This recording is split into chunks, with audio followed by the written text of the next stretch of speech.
ವೈದಿಕ ಬ್ರಹ್ಮ ತೆರೆಯ ಮರೆಯಲ್ಲಿ ಅಡಗಿರುವ ವೇಷಾಂಗರಿಯಂತೆ ಯಾವಾಗಲೂ ಕ್ಷೀರ ಸಮುದ್ರದಲ್ಲಿ ಜಡತ್ವದಿಂದ ಮಲಗಿರುವನ ಆ ವಿಷ್ಣು ಇವರಿಗೂ ಸತ್ರಯಾಗದಲ್ಲಿ ಭಾಗವಹಿಸಿರುವಂತೆ ಸತ್ರಯಾಗದಲ್ಲಿ ಹೆಂಡತಿಯನ್ನು ಮೆಚ್ಚಿಸಲು ಯಾವಾಗಲೂ ಕೈಲಾಸದಲ್ಲಿ ಎಂದು ಕುಳಿತಿರುವ ಆ ದರಿದ್ರ ಪರಶಿವನನ್ನು ಅಗ್ಗ ಪೂಜೆಗೆ ಕರೆದುಕೊಂಡು ಬರುವಂತೆ ಅಗ್ಗ ಪೂಜೆ. ಆದರೆ ಪರಶಿವನಿಗೆ ಹಣೆಯಲ್ಲಿ ಕಣ್ಣುಂಟು, ನನಗೆ ಪಾದದಲ್ಲಿ ಕಣ್ಣುಂಟು. ಆದ್ದರಿಂದ ಪರಶಿವನ ನನಗೆ ಸರಿಸಮಾನನು, ಅದರಲ್ಲಿಯೂ ನನಗೆ ಹೆಚ್ಚಿನ ಅಧಿಕಾರವಿದೆ. ವಿಷ್ಣುವನ್ನು ವಿವೇಕಿದರೆ ಅವನು ಏನೇನೇ ಮೂರ್ತಿಯಾಗಿರುವನು. ಬ್ರಹ್ಮ ಓರ್ವ ಸಾಮಾನ್ಯ ವೇಷಧಾರಿಯಾದ ಪುರೋಹಿತ. ದಕ್ಷ ಬ್ರಹ್ಮನೇ ಮೊದಲಾದವರು ನನಗೆ ಶಿಷ್ಯಂದರು. ದಕ್ಷ ಬ್ರಹ್ಮನೇನಾದರೂ ಅಲ್ಲಿಗೆ ಹೊರಟರೆ ನನಗೂ ಹೋಗಲು ಸಮಯ ಉಂಟು. ಈ ದಿವಸ ಏನೋ ನನ್ನ ಮನಸ್ಸು ಚಂಚಲವಾಗಿ ತೋರಿಸುತ್ತಿರುವುದು. ಇರಲಿ, ಆ ಶಿವಸರ್ಪದ ಮೇಲೆ ಮಲಗಿ ವಿಶ್ರಮಿಸಿಕೊಳ್ಳುವೆ.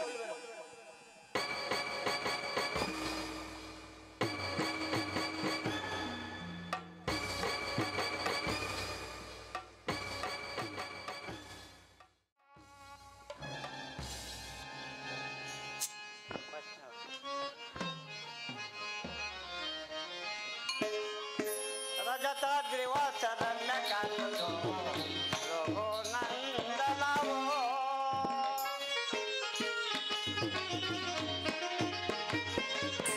ರಜತಾದ್ರಿವಾಸರನ್ನ ಕಾಣುವುದು ರಘುನಂದನವೋ. ಅಗ್ರ ಪೂಜಾ ಹರನೆ ಬಾರೈ.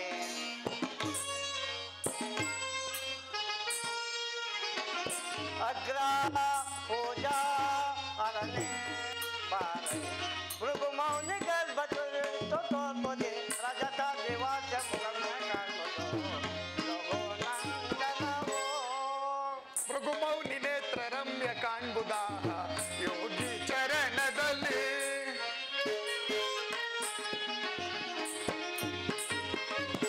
ಭೃಗು ಮೌನಿ ನೇತ್ರ ರಮ್ಯ ಕಾಣ್ಬುದ ಯೋಗಿ ಚರಣದಲ್ಲಿ. ನೀಲ ಮೇಘ ಶ್ಯಾಮ ನೋಡೈ.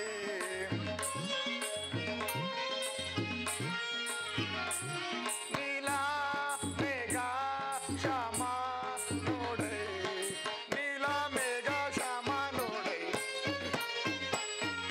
ನೀಲ ಮೇಘ ಶ್ಯಾಮ ನೋಡೈ. ಭೃಗು ಮೌನಿ ಗರ್ವನಿಗೆ ತೋರ್ಪು ತಿಂತು ಭೃಗು ಮೌನಿ ನೇತ್ರ ರಮ್ಯ ಕಾಣ್ಬುದ ಯೋಗಿ ಚರಣದಲ್ಲಿ.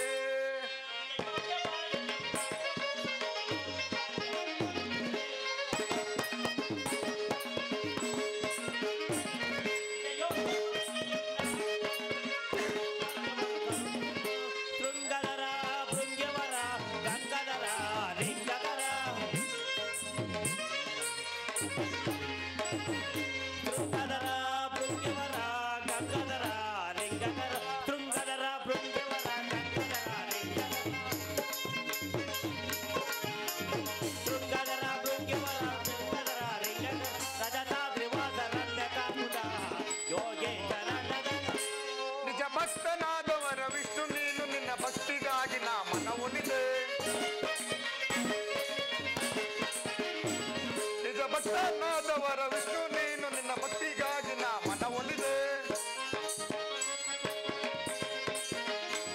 ನಿಜ ಭಕ್ತನಾದವರ ವಿಷ್ಣು ನೀನು, ನಿನ್ನ ಭಕ್ತಿಗಾಗಿ ನಾ ಮನವೊಲಿದೆ. ಚಕ್ರಧರ ಭಕ್ತಿವರ ಶಕ್ತಿಕರ ಯುಕ್ತಿವರ. ಚಕ್ರಧರ ಭಕ್ತಿವರ ಶಕ್ತಿಕರ ಯುಕ್ತಿವರ.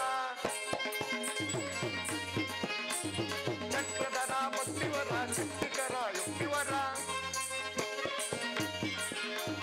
ಚಕ್ರಧರ ಭಕ್ತಿವರ ಶಕ್ತಿಕರ ಯುಕ್ತಿವರ. ಭೃಗು ಮೌನಿ ನೇತ್ರ ರಮ್ಯ ಕಾಣ್ಬುದ ಯೋಗಿ ಚರಣದಲ್ಲಿ. ಕ್ಷೀರಸಾಗರನೇ, ಅಲ್ಲಿ ನೋಡು, ಈ ವನಮಧ್ಯದ ಒಂದು ದಟ್ಟವಾದ ವೃಕ್ಷದಡಿಯಲ್ಲಿ ಯಾವಳೋ ಒಬ್ಬ ಗಂಧರ್ವ ಸುಂದರಿಯು ಅಲ್ಲಿ ಕಾಣುವ ಸರೋವರದಲ್ಲಿ ಸ್ನಾನ ಮಾಡಿ ತನ್ನ ಕೆದುರಿದ ಮುಡಿಯನ್ನು ಒಣಗಿಸಲೋಸುಗ ಭೂಗರ್ಭದ ಮೇಲೆ ಮಲಗಿರುವಳೋ ಏನೋ ಎಂಬಂತೆ ಅರ್ಧ ಶರೀರವು ಕಾಣುತ್ತಿದೆ. ಅತ್ತ ನೋಡು ಜನಾರ್ದನ, ಯಾವುದೋ ಒಂದು ಜಿಂಕೆಯು ಅಲ್ಲಿ ಕಾಣುವ ಸರೋವರದಲ್ಲಿ ಮಿಂದು ಈ ಸಾಡಿದ ತನುತಾಪವನ್ನು ಸಹಿಸಲಾರದೆ ತನ್ನೆರಡು ಕಾಲುಗಳನ್ನು ಮುಂದಕ್ಕೆ ಚಾಚಿ ತನ್ನ ಸುಂದರವಾದ ನಿಡುನೋಟದಿಂದ ಮತ್ತೆರಡು ಕಾಲುಗಳನ್ನು ಕಣ್ಣಿನ ಪಕ್ಕದಲ್ಲಿರಿಸಿ ಕಣ್ಣನ್ನು ಪಸರಿಸಿ ವೈರಿಗಳಾದ ಕಿರಾತರನ್ನು ನೋಡುತ್ತಿರುವುದೋ ಏನೋ ಎಂಬಂತೆ ಕಾಲಿನಲ್ಲಿ ಅಂಟಿಕೊಂಡು ಪ್ರಜ್ವಲಿಸುತ್ತಿರುವ ನೇತ್ರದಿಂದ ಕೂಡಿದ ಅರ್ಧ ಶರೀರವು ಆಶ್ಚರ್ಯಕರವಾಗಿ ಕಾಣುತ್ತಿರುವುದಲ್ಲವೇ? ಸದಾಶಿವ ಮೂರ್ತಿ, ಪ್ರಪಂಚದಲ್ಲಿ ನಿಮಗ ತಿಳಿದಿರುವ ಇಚ್ಛೆಯು ಏನಿದೆ? ಆ ಮರದ ಅಡಿಯಲ್ಲಿ ಮಲಗಿರುವನು ಭೃಗುದೇವನಲ್ಲವೇ? ಅದು ನನಗೂ ತಿಳಿದಿರುವುದು ಜನಾರ್ದನ. ಕಾಡಿನಲ್ಲಿ ಬೇರೆಸುತ್ತಿರುವ ಗಂಭೀರವಾದ ಸಿಂಹವು ಆನೆಯ ಮಸ್ತಕವನ್ನು ಬಡಿದು ಸಾಕಾಗಿ ಒಂದು ವೃಕ್ಷದಡಿಯಲ್ಲಿ ದಕ್ಷತೆಯಿಂದ ಮಲಗಿರುವಂತೆ ಅದೆಷ್ಟು ಗರ್ವದಿಂದ ಮಲಗಿರುವನಾ ಭೃಗುದೇವ? ಸರ್ವೇಶ್ವರ, ಗರ್ವವೇ ರೂಪವೆತ್ತಿ ಅಹಂಕಾರ ದೇವತೆಗಳ ಒಡನೆ ಸರಸವಾಡುತ್ತಿರುವನು ಆ ಭೃಗುದೇವ. ಹೇಗಾದರೂ ಆಗಲಿ ಎಚ್ಚರಿಸುವೆನು. ಆಗಬಹುದು.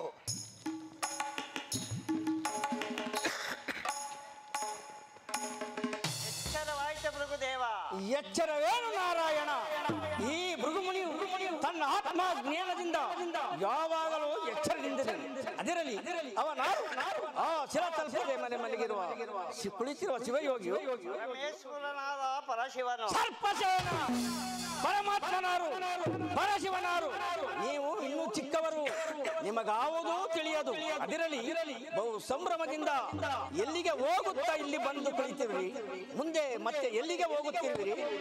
ಪರಮೇಶ್ವರ ಭೃಗುದೇವ, ಶರವಣ ತೀರದಲ್ಲಿ ಶಿವಸತ್ರ ಯಾಗವನ್ನು ಮಾಡುತ್ತಿರುವರು. ಆ ಯಾಗದ ಪೂಜಾ ಸಾಂಬಶಿವನನ್ನು ಕರೆದುಕೊಂಡು ಹೋಗುತ್ತಿರುವೆನು.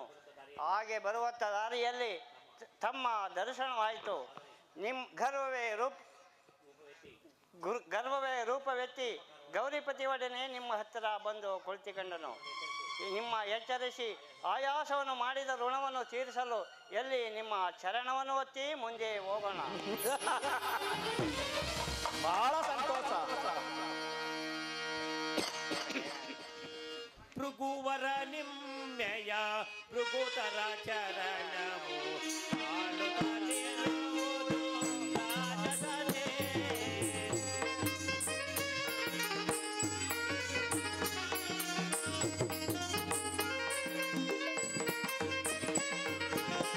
ರಾಜಸ ಗುಣದ ರಾಜ ಜನಾರ್ದನ, ರಾಜಸ ತಾಪದೆ ರಾಜಪೋದೋ. ರಾಜಸ ಗುಣದ ರಾಜ ಜನಾರ್ದನ, ರಾಜಸ ತಾಪದೆ ರಾಜಪೋದೋ. ಶರಣನಯನವು ನೆನೆಯುತ್ತಲಿರುವುದು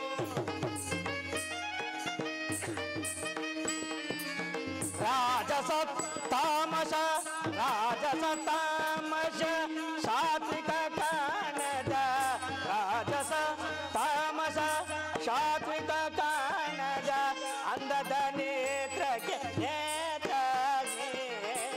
ರಾಜಸ ಗುಣದ ರಾಜ ಜನಾರ್ದನ, ರಾಜಸ ತಾಪದೆ ರಾಜಪೋದೋ. ನಿನ್ನ ವಿವೇಕಕ್ಕೆ ಮಚ್ಚಿದನು ಲಕ್ಷ್ಮೀಶ. ಕಂಡೆಯ ನನ್ನ ಪಾದದ ಅಗ್ನಿ ನೇತ್ರವನ್ನು? ಪಾದದಲ್ಲಿ ಪರಶಿವನ ಹಣೆಗಣ್ಣಿಗಿಂತಲೂ ಪವಿತ್ರವಾದ ನನ್ನ ಪಾದವನ್ನು ಕಂಡು ಧನ್ಯನಾದೆ ಧನ್ಯನಾದೆ. ಅದರಲ್ಲಿ ಎಲೆ ಸದಾಶಿವ ಮೂರ್ತಿ, ನೀನೇಕೆ ಮಾತನಾಡದೆ ಮೌನವಾಗಿ ಕುಳಿತಿರುವೆ? ಮೌನವಲ್ಲದೆ ನಿನ್ನೊಡನೆ ಮಾತೇನು ಭೃಗು ಋಷಿಯೇ? ಹಾಗಾದರೆ ನನ್ನೊಡನೆ ಮಾತನಾಡುವುದಿಲ್ಲವೇ? ಈ ಸದಾಶಿವ ಮೂರ್ತಿಯು ನಿನ್ನಂತ ವಿವೇಕರಹಿತರೊಡನೆ ಮಾತನಾಡುವುದಿಲ್ಲ. ಹಾಗಾದರೆ ನೀನು ಬಹು ಜಾಣನು.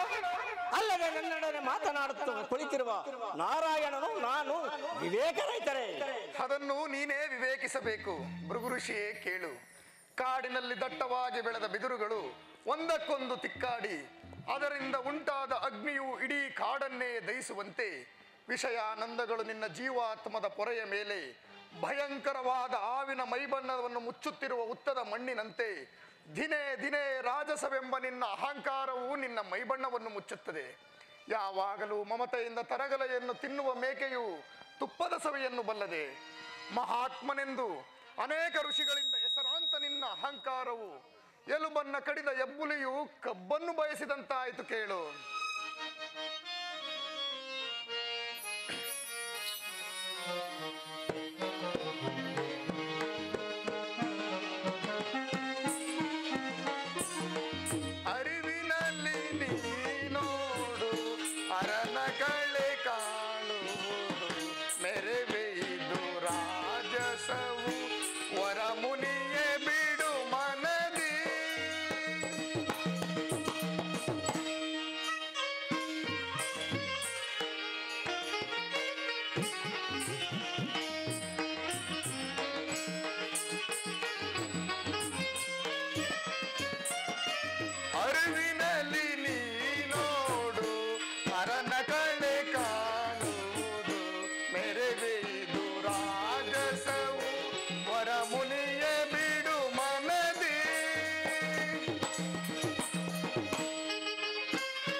ಅರಿತು ಧ್ಯಾನದಿ ಮುನಿಯೇ ಕರೆದು ನೋಡುತ್ತ ಮನವ ದುರಿತವನು ಬಿಡು ನೀನು.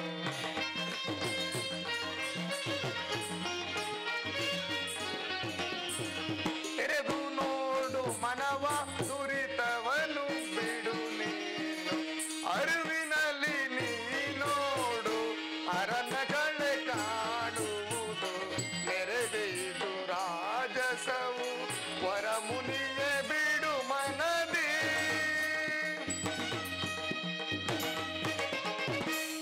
ಕಣ್ತೆರೆದು ನೋಡು ನಿನ್ನ ಆತ್ಮನಲ್ಲಿ ಆತ್ಮನಾರೆಂದು ವಿಚಾರಿಸು.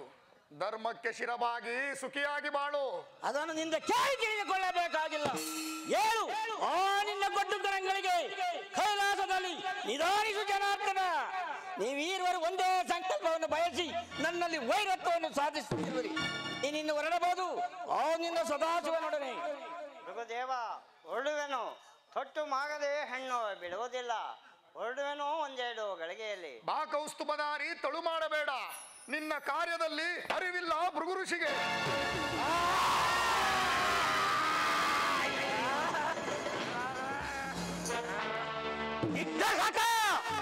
ಮುನಿಗೆ ವಂಚನೆ ಮಾಡಿದ ದ್ರೋಹಿ. ನಾನು ಮುನಿಗೆ ವಂಚನೆ ಮಾಡಿಲ್ಲ. ನಾನಲ್ಲವೇ ಮುನಿಗಳ ಅಗ್ರಸ್ಥಾನವನ್ನು ವಹಿಸಿರು ಭೃಗುದೇವ. ಓರ್ವನೇ ಜಟಧಾರಿ, ನಿನ್ನ ಏಷಭೂಷಗಳನ್ನು ನೋಡಿದರೆ ಸಾಮಾನ್ಯ ಶಿವಯೋಗಿಯಂತೆ ಕಾಣುತ್ತಿರುವೆ. ನಿನ್ನ ಆತ್ಮದಲ್ಲಿ ಪರಮಾತ್ಮನಿಲ್ಲ. ಕುಂದಣದ ಎರಕದಂತೆ ಎರಕವಾಗಿದ್ದ ನನ್ನ ಪಾದಾಂಗುಲಿಯ ನೇತ್ರವನ್ನೇಕೆ ಕಿತ್ತೊಯ್ಯದೆ ಇದೆಯೋ ನೀನು ಕಲಿತಿರುವ ಮಾತ್ಕರವಾದ ಮೋಸ. ಋಷಿ ಅಹಂಕಾರವನ್ನು ಕಿತ್ತೆಸೆದು ಅವನಿಗೆ ಉಪಕಾರವನ್ನು ಕಲ್ಪಿಸುವ ಕಾರ್ಯವು ಮೋಸವೇ? ಮೋಸವಂತನಾಗು ಭೃಗುದೇವ. ನಿನಗಾದ ಪ್ರಾಯ ಚಿತ್ತದಲ್ಲಿ ನೀನೇಕೆ ಹಂಬಲಿಸುವೆ? ಪ್ರಾಯಚಿತ್ತ ಯಾರಿಂದ ಯಾರಿಗೆ ಪ್ರಾಯಚಿತ್ತ? ಯಾವ ಭೃಗು ಮುನಿಯು ತನ್ನ ಮಹತ್ವಾಕಾಂಕ್ಷೆಯನ್ನು ನೆರವೇರಿಸಬೇಕೆಂದು ಒಂದು ಉಗ್ರವಾದ ಧರ್ಮವನ್ನು ಧರಿಸಿರುವನು. ಅಂತ ಭೃಗುದೇವನ ಪಾಪ ಯಜ್ಞಪಾದಕ್ಕೆ ನೀವೆಲ್ಲರೂ ಅವಿರ್ಭಾಗ. ನೀಲವೇಗ ಶ್ಯಾಮನಾಗಿ ಅಷ್ಟವಸುಗಳಿಗೆ ದೇವನಾಗಿ ಅಷ್ಟಮಗಲಿಂದ ಪರಿಶೋಭಿಸುತ್ತಿರುವ ನೀನು ಭೂಲೋಕದ ದಶಯೋನಿಗಳ ಜನ್ಮವೆತ್ತು. ಇದೇ ಈ ಭೃಗುದೇವನ ಅನೇಕ ತಪಸ್ಸಿನ ಶಾಪ. ಪರಶಿವನು ದಯವು ಎನಗಿರುಗುತ್ತಿದೆ.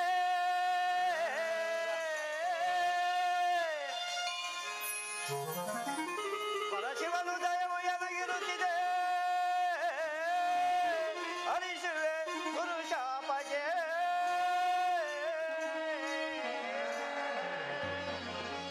ಧರಿಸುವೆ ದಶರವತಾರವ. ಧರಿಸುವೆ ದಶರವತಾರವ. ಜಯಿಸಿ ಮೆಲವೆ ಜಗದೀ.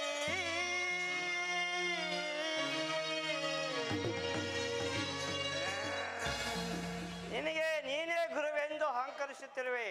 ಅದರಿಂದ ತೊಂದರೆ ನನಗೇನು ಅಲ್ಲ. ಧಿಕ್ಕಾರ ತನುಜಾತಕ ವೈಲದಲ್ಲಿ ಧಿಕ್ಕಾರ ತನುಜಾತಕ ವೈಲದಲ್ಲಿ ಧಿಕ್ಕಾರ ತನುಜಾತಕ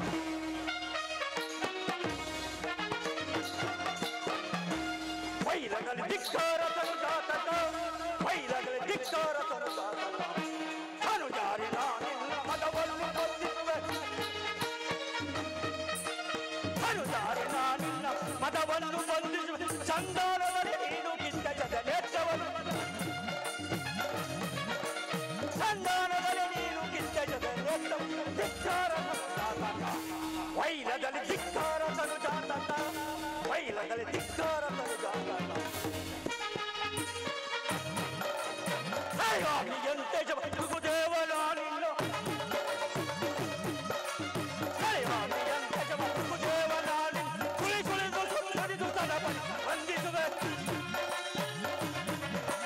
ಕುಳಿ ಕುಳಿದು ಸುಂದರಿದು ತಲಪಡಿದು ವಂದಿ ಧಿಕ್ಕಾರ ತನುಜಾತಕ ವೈಲದಲ್ಲಿ ಧಿಕ್ಕಾರ ತನುಜಾತಕ ವೈಲದಲ್ಲಿ ಧಿಕ್ಕಾರ ಧಿಕ್ಕಾರ ಧಿಕ್ಕಾರ ತನುಜಾತಕ.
ನಾರದರ ಲೀಲೆಯೇ ಲೀಲೆ.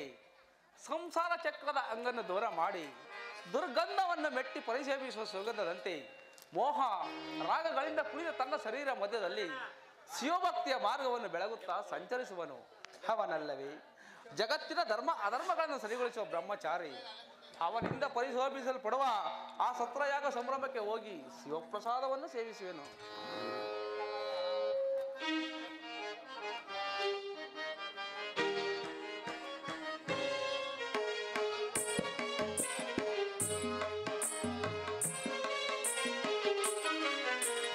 ಶಿವನೇ ಭಯಹರನೇ ಚಿದಂಬರನೇ ಜಟಾಧರ ನೀಲಕಂಠ ಗಜಕರ್ಮಾಂಬರನೇ ಭವಾನೇ ವರಗಂಗಾಧರನೇ.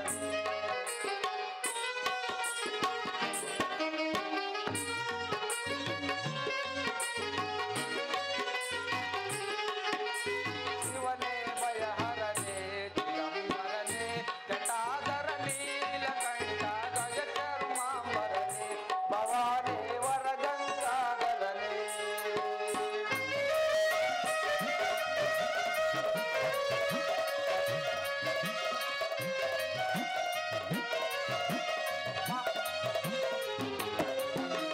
ಮಹಾದೇವನ ವಿಶ್ವವಿಘಾತನ ಸ್ಮರಣೆಯೇ ಆನಂದಕಾರಿ ಸೇವೆಯೇ ಭವತಾಪಹಾರಿ ಭಕ್ತನಾದಾರಿ.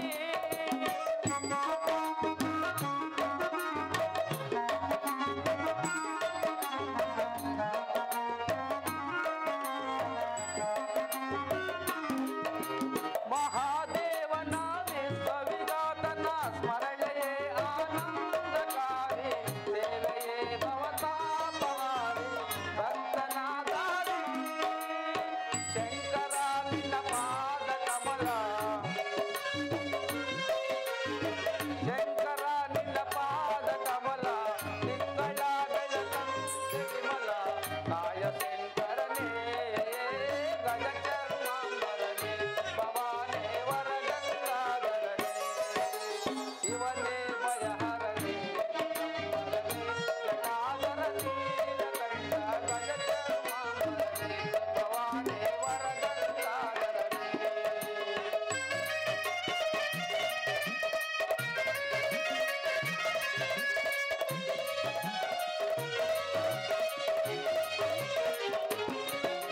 ನಿನ್ನ ಪಾದವು ಈ ಪಾತಾಳದೆ ಮುಡೆಯದೆ ಸುರಲೋಕದಾರೆ ಜಡೆಯದೆ ಕಾರ್ಮೋಡ ಮಾಲೆ ನಿನ್ನಯ ಲೀಲೆ.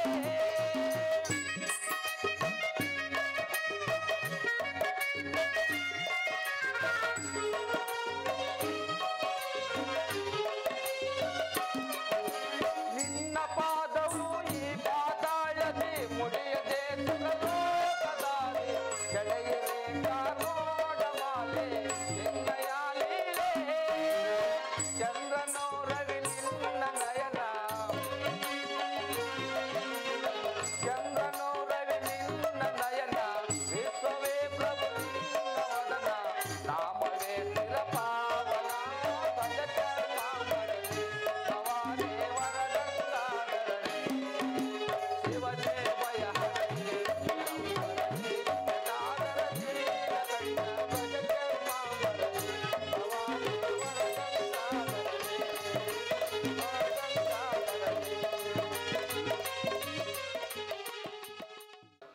ದೇವಲೋಕವು ಪವಿತ್ರವಾಗುವ ಕಾಲ ಸಮೀಪಿಸಿತು. ದೇವತೆಗಳ ಮನೋವಿಷ್ಟ ಮೊರೆಯನ್ನು ಪರಶಿವನಿಗೆ ತಿಳಿಯಲು ಅನುಜ್ಞೆ ಆಯಿತು. ತಿಳಿಸುವೆನು. ಆದರೂ ಮೋಕ್ಷ ಕಾರ್ಯದ ಪರಶಿವನು ಇನ್ನೂ ಬಾರಲೇ ಇಲ್ಲ. ಸತ್ರ ಪೂಜೆ ಕಾಲವಾದರೂ ಸಮೀಪಿಸಿತು. ಅದೇಕೆ ತಡೆ ಮಾಡಿದನು ಪರಶುವನು ಬ್ರಹ್ಮದೇವ? ಬರುವೆನು ಭೂತೇಶ್ವರನು ಸ್ವಲ್ಪ ಕಾಲದಲ್ಲಿ. ಅದರಲ್ಲಿ ದಕ್ಷ ಬ್ರಹ್ಮನೇಕೆ ಇನ್ನೂ ಬಾರಲೇ ಇಲ್ಲ? ಬ್ರಹ್ಮದೇವ, ದಕ್ಷನು ಕಾರ್ಯಾರ್ಥವಾಗಿ ಸಮಯವಿದೆ ಎಂದು ಹೇಳಿ ನನ್ನನ್ನು ಕಳಿಸಿರುವನು. ಸತ್ರ ಪೂಜೆಗೆ ಪೂಜಾರ್ಹನು ಆಲೋಚಿಸುವಾಗ ವಿವೇಕದಿಂದ ಯೋಚಿಸಬೇಕೆಂದು ನನ್ನನ್ನು ಕಳಿಸಿರುವನು. ದಕ್ಷ ಮಿತ್ರ, ಕಾಲದಲ್ಲಿ ವಸಂತವು, ವಿದ್ಯಾಜಾಲದಲ್ಲಿ ಕವಿತ್ವವು, ಗಜವಯ್ಯಾಳದಲ್ಲಿ ಮಹೇಂದ್ರನು, ಬಿಲ್ಲಾಳಿನಲ್ಲಿ ಮನ್ಮಥನು, ವೇದಗಳ ಶೂಲಧರನೆಂದು ಕೈ ಎತ್ತಿ ಸಾರುತ್ತಿರುವವು. ಆದ್ದರಿಂದ ಪರಶಿವನೇ ಸತ್ಯಾಗಕ್ಕೆ ಪೂಜ್ಯನು. ಆದರೂ ಇಲ್ಲಿ ನೆರೆದಿರುವ ಎಲ್ಲ ದೇವತೆಗಳಿಂದಲೂ ದಕ್ಷ ಬ್ರಹ್ಮನು ಹಿರಿಯವನು ಮತ್ತು ವಜ್ರಧರಿಯಾಗಿ ಪರಶಿವನ ಪತ್ನಿಗೆ ತಂದೆಯಾಗಿರುವನು. ದಕ್ಷ ಮಿತ್ರ, ದೇವರನ್ನು ರೂಪಾಕಾರವಾಗಿ ತಿದ್ದಿ ಜಾಣದ ಶಿಲ್ಪಿಯು ಅದಕ್ಕೆ ಜೀವಕಳೆಯನ್ನು ಕೊಟ್ಟ. ಆದ್ದರಿಂದ ಅದನ್ನು ಪ್ರತಿಷ್ಠೆ ಮಾಡಿದ ಅರ್ಚಕನು ತಾನೇ ದೇವರೆಂದು ಹೇಳಿಕೊಳ್ಳುವುದಿಲ್ಲ.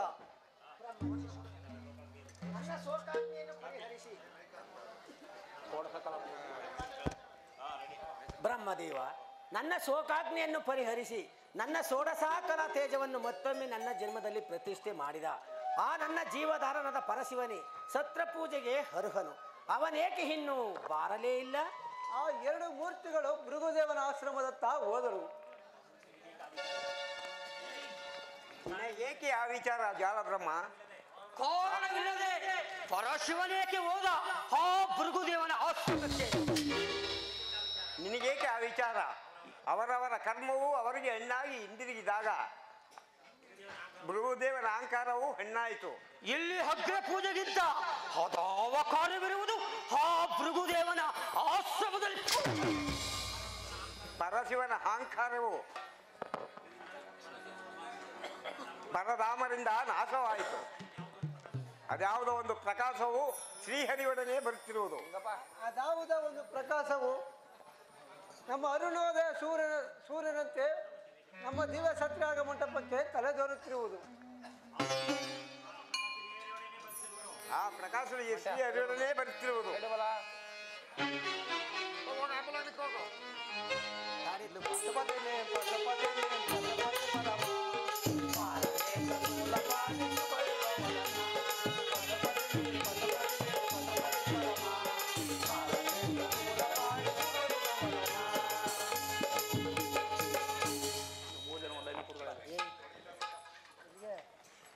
ಪರಮೇಶ್ವರನಿಗೆ ನಮಸ್ಕರಿಸುವೆವು. ನಿಮ್ಮೆಲ್ಲರಿಗೂ ಮಂಗಳವಾಗಲಿ. ಸುಖಿಯಾಗಿರುವೆಯ ಚಂದ್ರಮ? ಪರಮೇಶ್ವರನ ಕರುಣವು ಪ್ರಪಂಚದ ಜೀವಿಗಳ ರಾಶಿಗಳ ಮೇಲೆ ಬೀಳುವಾಗ ಸುಖದ ಮೇಲಿನ ಸುಖದ ಕಣಗಳು ತಾವಾಗಿಯೇ ಹೆಚ್ಚುತ್ತದೆ. ಮಂಗಳ ನಿಮ್ಮ ಬರುವಿಕೆಯು ವೈತರನ ನಾಳದ ಮಧ್ಯದಲ್ಲಿ ಹೊರ ಮೂಡಿದ ಭಾವಬಂಧನವಾಯಿತು. ನಿನ್ನ ಸಕಾಲದ ತಿಳುವಳಿಕೆಗೆ ಮೆಚ್ಚಿದನು ಬ್ರಹ್ಮಚಾರಿ. ದೈವ ಭಕ್ತರಾದ ನಿಮ್ಮ ಅಭಿಷ್ಟವೇ ನನ್ನ ಅಭಿಷ್ಟ.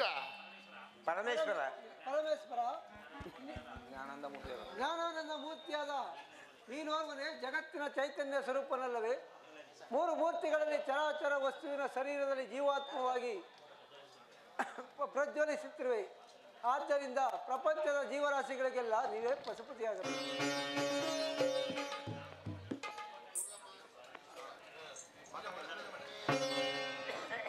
ಅಕಡೆ ಆಚೆ ಇರು.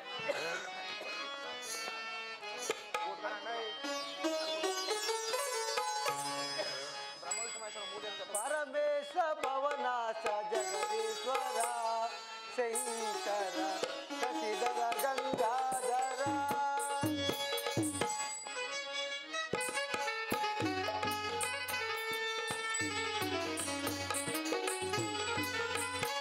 ಪರಮೇಶ ಭವನಾಶ ಜಗದೀಶ್ವರ ಶಂಕರ ಶಶಿಧರ ಗಂಗಾಧರ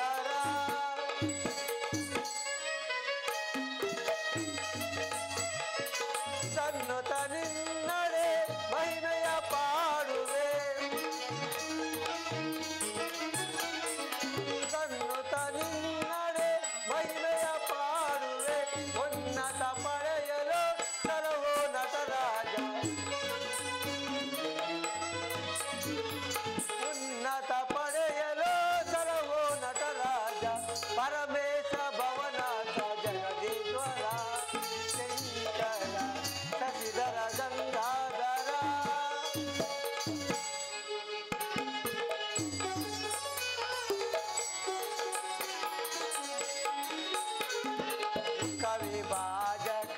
ಪರಮೇಶ ಭಕ್ತಿಯ ಪೂಜಿಪೆ ನಿನ ಪಾದ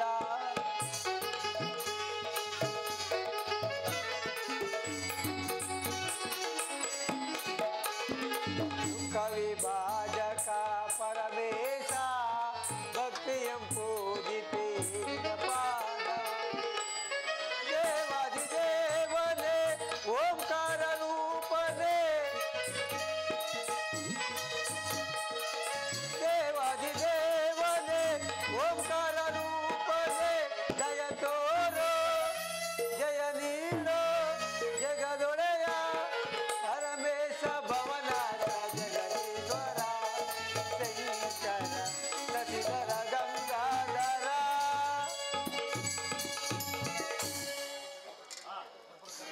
ಕರ್ಪೂರ ಕರ್ಪೂರ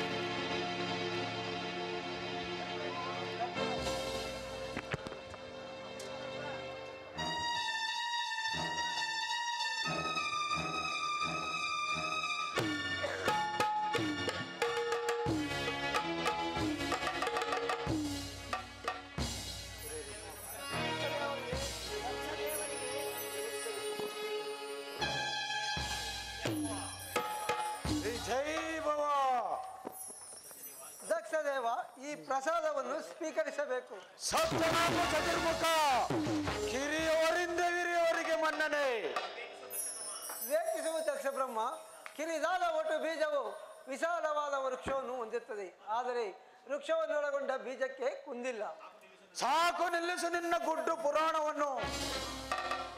ಜಾಲ ಬ್ರಹ್ಮ ನಾನು ಬರುತ್ತೇನೆಂದು ನಿನ್ನೊಡನೆ ಹೇಳಿರಲಿಲ್ಲವೇ?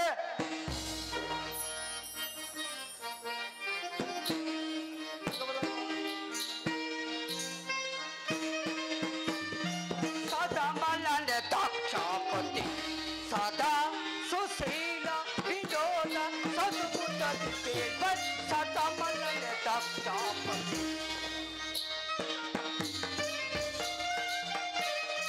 ನಿಧಾರಂತರವನು ಮೊದಲಿಂದ ಬೇವೆ ನಿಧಾರಂತರವನು ಮೊದಲಿಂದ ಬೇವೆ ಸದಾ ಮಲರ ಸದುರುದಯ ಅಲೇ ಜಾಲ ಬ್ರಹ್ಮ ಸದಾ ಮಲರ ತ್ಯಜಿಸೈ ಸದುರುದಯ ರಾಗಿ ಸದಾ ಮಲರ ದಕ್ಷಪತಿ ಸದಾ ಸುಶೀಲ ವಿನೋದ ಸದುಮುದ ದಿಪೇವೈ ಸದಾ ಮಲರ ದಕ್ಷಪತಿ ಸದಾ ಮಲರ ದಕ್ಷಪತಿ ಸದಾ ಮಲರ ದಕ್ಷಪತಿ. ಹೇಳಿದಳು ನಿಮ್ಮ ಬರುವಿಕೆಯ ಹೋದರು ಈ ದೇವತೆಗಳ ಸಮ್ಮೇಳನದಲ್ಲಿ ಕಾರ್ಯವು ಮುಗಿಸಿತು. ಏನು ಹೇಳಿದೆ? ಈ ದೇವತೆಗಳ ಸಮ್ಮೇಳನದಲ್ಲಿ ಈ ದಕ್ಷ ಬ್ರಹ್ಮನ ಮಾತು ಉಲ್ಲಂಘನೆ. ಸಂಶಯವೇನು ದಕ್ಷಪತಿ? ಸಂಶಯಕ್ಕೆ ಕಾರಣವಿಲ್ಲ. ಸದಾಶಿವ ಮೂರ್ತಿಯು ಸರ್ವಲೋಕಗಳ ಕ್ಷೇಮವನ್ನು ಹಾರೈಸುತ್ತಿರುವರು. ಸಾಕು ನಿಲ್ಲಿಸು. ಏನು ಹೇಳಿದೆ ಸಚಿವರ ವಂಚಕ? ಶಾಂತನಾಗು ದಕ್ಷ ಬ್ರಹ್ಮ. ಶಾಂತಿಯು ನೆಲೆಸಿರುವ ಶಾಂತಿ ಮೂರ್ತಿಯ ಮುಂಗಡವೇ ದಿಟ್ಟತನವೇ. ಪರಮೇಷ್ಠಿ ಸುರಗಂಧರ್ವದ ಗುಂಪಿನಲ್ಲಿ ನೀನೊಬ್ಬ ಹಿರಿಯವನೆಂದು ಸುಮ್ಮನಾದೆ. ಸಾಕು ಬಾಯಿ ಮುಚ್ಚು. ಮುಂದುವರಿಯಬೇಡ ದಕ್ಷ ಪ್ರಭ. ಮುಂದುವರಿದರೆ ಮಹೇಶನ ಭಯವಿಲ್ಲ ಬಿಡು ದೇವ. ನಾನು ಮಹೇಶನ ಭಯಕ್ಕಾಗಿ ಮಾತನಾಡಲಿಲ್ಲ, ನಿನ್ನ ಇದಕ್ಕಾಗಿ ಮಾತನಾಡಿದನು. ಅದನ್ನು ನಾನು ಬಲ್ಲೆನು. ಆ ಶಿವ ಈ ಶಿವ ಸದಾಶಿವ ಎಂದು ಹೊಗಳುತ್ತಿರುವ ಈ ಗೊಡ್ಡು ಗರುವನನ್ನು ಈ ಸಾಂಬ ಶಿವನ ಬ್ರಹ್ಮನಂತ ಗೊಡ್ಡು ವೈದಿಕರು ಅವನೆಲ್ಲಿ ಆ ಸಾಂಬ ಶಿವ?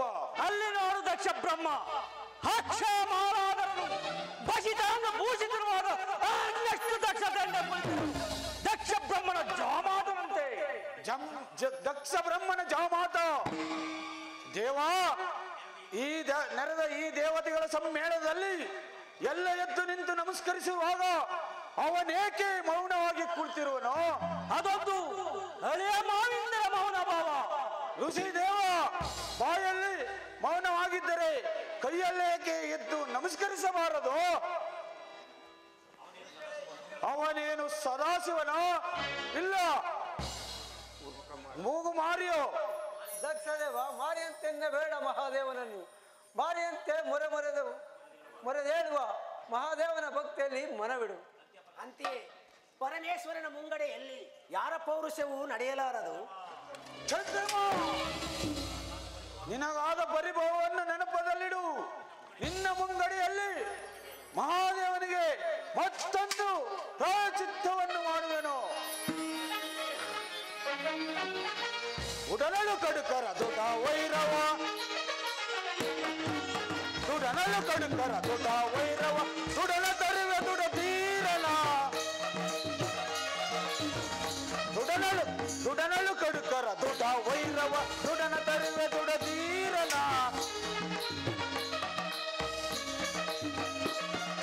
ದುಡನನ್ನು ಬಂಧಿಸಿ ದುಡನನ್ನು ರಂಜಿಪ ಮದವ ಮಬ್ಬಿಸೆ ಪರದಿಂದ,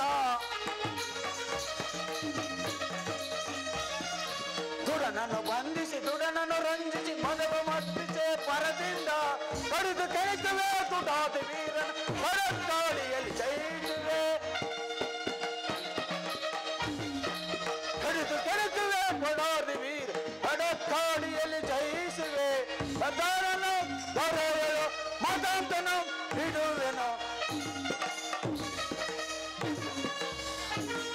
ಸದಾನನು ದೊರೆಯಲು ಮದಂತನು ಬಿಡುವೆನು.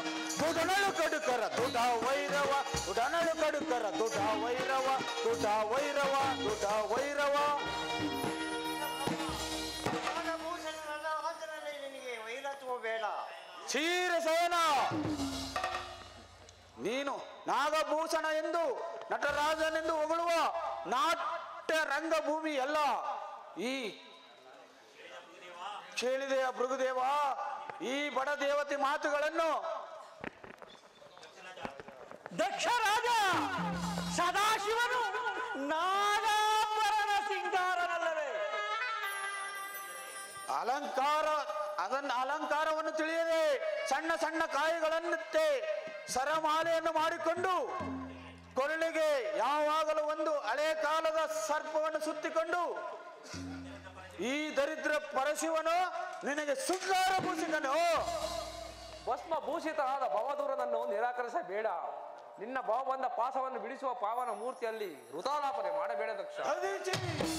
ಸಂಬಳವಿಲ್ಲದ ಒಗಳು ಬಟ್ಟ ನೀನಾದೆ. ಈ ಸಾಂಬ ಶಿವನಿಗೆ ಉಡುವುದಕ್ಕೆ ಬಟ್ಟೆ ಇಲ್ಲದೆ ಮಾರುದ್ದ ಟೋಪಿಯನ್ನು ಕಟ್ಟಿಕೊಂಡು ಶರೀರಕ್ಕೆ ಎಣದ ಬೂದಿಯನ್ನು ಬಳಿದುಕೊಂಡು ಕೈಯಲ್ಲಿ ಒಂದು ಕಬ್ಬಿಣದ ಸಲಾಕಿಯನ್ನು ಹಿಡಿದುಕೊಂಡು ಬೀದಿ ಬೀದಿ ಅಲೆಯುತ್ತಿರುವನು ನಿನಗೆ ಶೃಂಗಾರ ಭೂಷಿಕನು.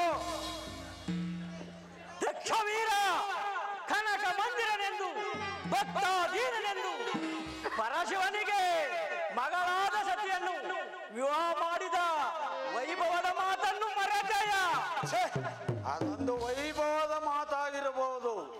ನಾ ಕೊಟ್ಟೆ ಮಗಳನ್ನು ಓರ್ವ ಮಸಾಣ ವಾಸಿಗೆ ತನ್ನನ್ನು ಒತ್ತಿ ಮೆರೆಯುವುದಕ್ಕೆ ಒಂದು ಹಳೆ ಕಾಲದ ಮುದಿಯತ್ತನ್ನು ವಾಹನವಾಗಿ ಮಾಡಿಕೊಂಡು ಈ ಬಂಡ ಪರಶಿವನಿಗೆ ಮರುಳಾಗಿ ಕೊಟ್ಟೆ ಮಗಳನ್ನು.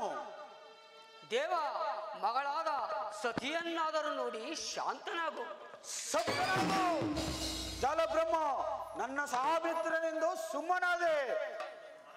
ಇದೊಂದು ಮಹಾಯಜ್ಞವಂತೂ ಕಲ್ಪಿಸಿಕೊಂಡು ಬಂದರೆ ಇದನ್ನು ಅನ್ನವನ್ನು ತಿನ್ನುವುದಕ್ಕೆ ನಾಯಿ ಆಳೆಯನ್ನು ಮುಟ್ಟಿದಂತಾಯಿತು. ಈ ಯಜ್ಞ ಸಮಾರಂಭ ನಡೆಯಿರಿ, ನಮ್ಮ ನಮ್ಮ ಕಾರ್ಯದಲ್ಲಿ ಮುಂದುವರೆಯೋಣ.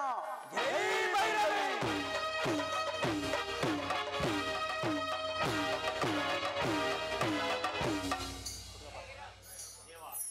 ದೇವ, ಸದಾಶಿವ ಮೂರ್ತಿ, ಮನಬಂದಂತೆ ಮಾತನಾಡಿದ ಈ ದಕ್ಷನ ಮಾತಿನಲ್ಲಿ ಮನನೊಯ್ಯಬಾರದು. ಸರ್ವೇಶ್ವರ, ಸದಾ ರಾಸನಾಗಿ ಮೆರೆಯುತ್ತಿರುವ ಈ ದೇವತೆಗಳಿಗೆ ಅಭಯವನ್ನು ಕೊಟ್ಟು ಅಲಂಘಿಸುವ ಪರಮೇಶ್ವರ, ಮದಮುಖರ ಮಾತಿಗೆ ಮರುಗಲೇಕೆ ಜನಾರ್ದನ? ಮದಮುಖರು ಮಹತ್ತರವಾದ ಕಷ್ಟಗಳಿಗೀಡಾಗುವವರು ಅವರ ಮುಂದಿನ ಕಾಲಚಕ್ರದ ಗತಿಯಲ್ಲಿ ದೈವ ಭಕ್ತರಾದ ನಿಮಗೆ ಅಭಯವತ್ತಿರುವೆನು. ಸುಖವಾಗಿ ಬಾಳಿ. ಶಿವೋಹಂ.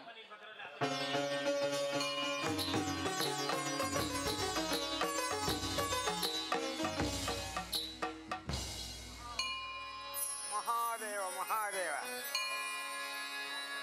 ಮದಕನ ಬೆನ್ನೇರಿ ಬಾ ತನ್ಮಣಿಸು ಬಾ ಮಾರಯ್ಯ ನನ್ನಯ್ಯ ಬಾರಯ್ಯ ಮದಕನ ಬೆನ್ನೇರಿ ಬಾ ಮಹಾದೇವ